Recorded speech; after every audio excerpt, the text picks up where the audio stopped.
All right, hi everyone. My name is Lauren, and I'm the Program Development Director here at Southside Unlimited. And so I am going to be reviewing some of the return to work policies that will be in place once you come back to Southside. So we are so excited to reopen. We're excited to see you again. We're excited to be together in person. But there will be certain things that are going to be different when you come back. We have some new policies in place to help keep everyone safe. And this presentation will help prepare you for these changes. So are you ready? We can do it. And don't resist change, embrace it. So we're going to go over how COVID-19 spreads. We're going to review how to avoid COVID-19. We're going to go over new workplace policies. We're going to talk about what to do before coming to work. And we're also going to review our new sick policy. So we're going to watch this video from the Autism Self-Advocacy Network, and it gives a great overview of how COVID-19 spreads to other people. COVID-19 spreads through germs you cannot see. People who have COVID-19 can get germs on things they touch. They can also get germs into the air near them if they sneeze or cough. Germs get into your body through your nose, mouth, and eyes. If someone has COVID-19 and they cough near you, you might breathe in the germs through your nose or mouth. If someone who has COVID-19 touches a doorknob, germs can get on the doorknob. If you touch the same doorknob and then you touch your face, the germs could get into your eyes and into your body. All right, so how does COVID-19 spread to other people? It spreads through germs you cannot see. You can get COVID-19 by breathing germs through the air, touching things that have germs on them with your hands, and then touching your face, especially your eyes, nose, and mouth. So now that we know this, how do we avoid COVID-19? And here's another short video clip that will explain it, and then we'll talk about it in more detail. How can I avoid getting COVID-19? Soap can kill the germs that spread COVID-19. So you should wash your hands with soap and water many times throughout the day. Make sure to wash your hands for at least 20 seconds, especially after you've been outside, after you go to the bathroom, and before you eat. Try not to touch your face. And if you cough, cough into your elbow. Your elbow can help block germs from spreading. You should also stay at home as much as you can. When we stay at home, we don't catch or spread COVID-19. If you need to go out, stay 6 feet away from other people. That means stay far enough away from another person so that a bed would fit between you. Staying 6 feet away helps make sure other people's germs can't reach you. If you have to go out and you know you might get close to other people, you can wear a cloth mask over your face. If lots of people wear masks, it will be harder for us to give each other germs. Wearing masks can help, but we should still stay home as much as we can. All right, so how to avoid COVID-19? Wash your hands with soap and water for at least 20 seconds many times a day, especially after you go outside, after you go to the bathroom, before and after you eat. If you need to cough, cough into your elbow. If you cough into your hands, now germs are on your hands and you touch things, it spreads the germs. So you need to cough into your elbow. So let's all practice that now. Put your elbow up. That's what we have to get in the habit of doing when we're out and when we're at work now, is coughing into our elbow, because you don't touch things with your elbow. So stay 6 feet apart so other people's germs do not reach you. Wear a face covering to protect others, and stay home as much as you can when you are not at work, because that will reduce your exposure in other places. So we're going to go over each of these in more detail to really talk about our new policies of how we're going to implement these practices here at Southside. So the first one is wash your hands often, and we have this great video by the Self-Determination channel, and these ladies are going to show us how to wash our hands. Are you ready, Cindy? Yes, I am. Okay, I'll start. Our first tip is to wash your hands often throughout the day. Always wash wash them after using the bathroom or being in public, like after you go to the store or take a walk. Use lots of soap and water and wash for at least 20 seconds. If it helps, you can count to 20. And then, of course, you dry them. All right. That's all to it. So use soap and water and wash for at least 20 seconds. So you can count to 20. You could sing happy birthday. You could sing the ABCs. And so let's all raise our hands and we're going to practice washing our hands for 20 seconds. 1, 2, 3, 4, 5. Remember to get the backs. 8, 9, 10, 11, 12, 13, 14. Get in between the fingers. 16, 17, 18, 19, 20. Great job. Yes, that was a very long time. So definitely make sure that you have a system to wash your hands for at least 20 seconds, because that is the best way to prevent spreading germs. So if soap and water is not available, hand sanitizer is a great next option. So if you're out in the community and there's no sink available, hand sanitizer is great.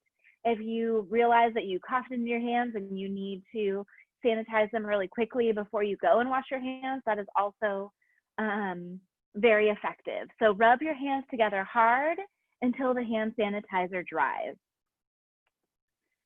So this is going to be really hard, staying 6 feet apart. We haven't seen each other for months.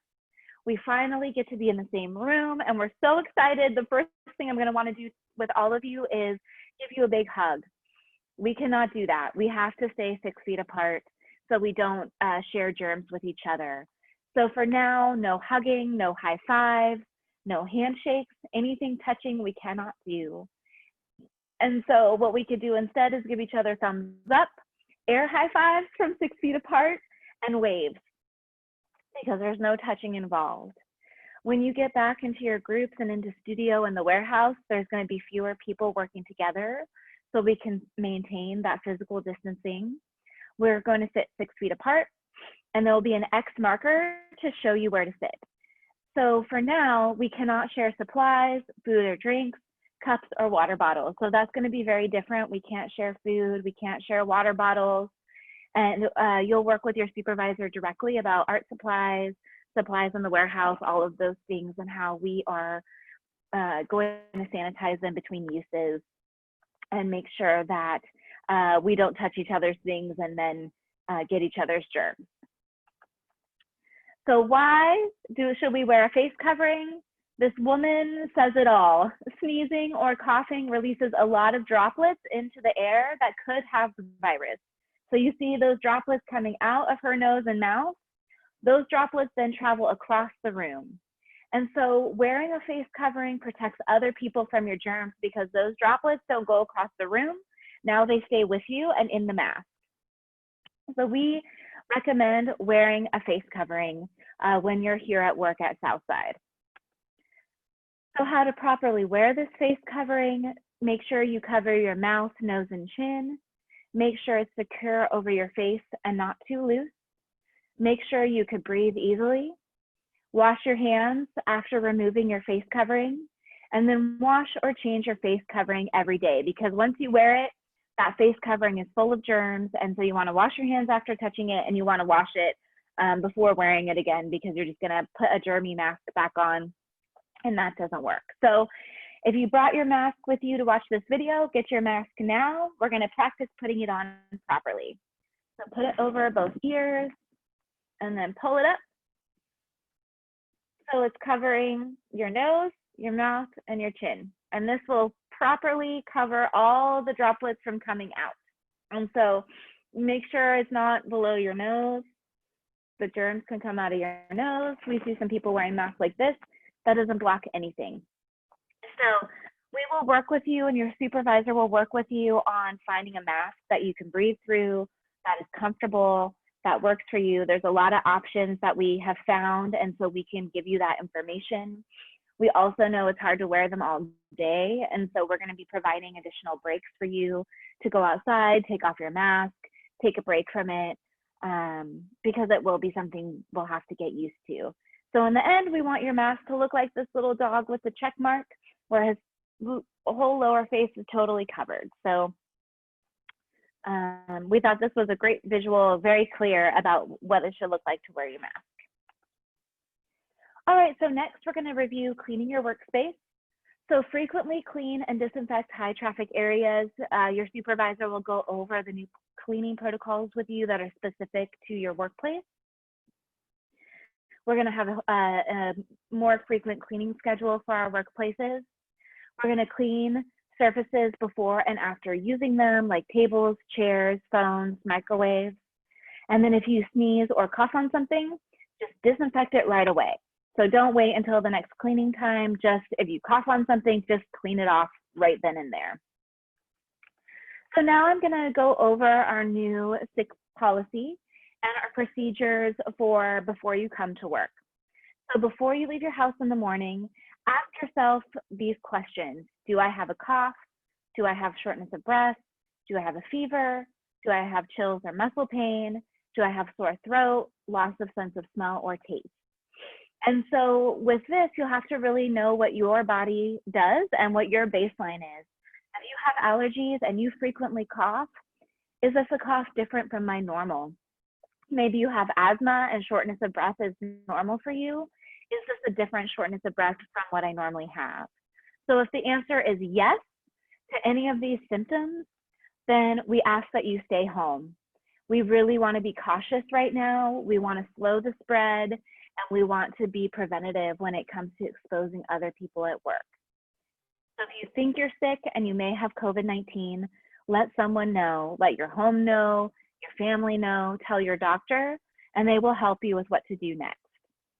You will need to work with your doctor to know whether or not for sure you have COVID-19. So the only way to know whether or not you have COVID-19 is to get the test. So if you think you need a test, call your doctor and they will work with you. So when you get to work, we're also going to ask you all those questions of whether you have a cough, shortness of breath, all of that. When you come into your studio or get picked up in the morning, we'll also ask you those questions and give you a secondary check. So if you come to work and you're feeling fine, and then you get here and you start realizing, no, I'm actually feeling sick and not feeling well, immediately tell your supervisor. They will check in and see what symptoms you're feeling. You will have to go home, and then you can come back to work when you do not have symptoms for 72 hours. And your supervisor will support you with how and when to come back to work. And so everything is going to look a little different. We're going to be a little stricter for a while on our sick policy and procedure, and we will really work with you on a case-by-case basis about when you're ready to come back in order to protect other people from COVID-19. So thank you so much for listening to this training. We're so excited to see you. We're going to see you soon, and we miss all of you. And if you have further questions, here are the websites we went to find more information for this training. And so you can do some more research, get more information. And like I said, if you have any questions, please talk with your supervisor. We are more than willing to help you. Thank you so much, and we will see you soon.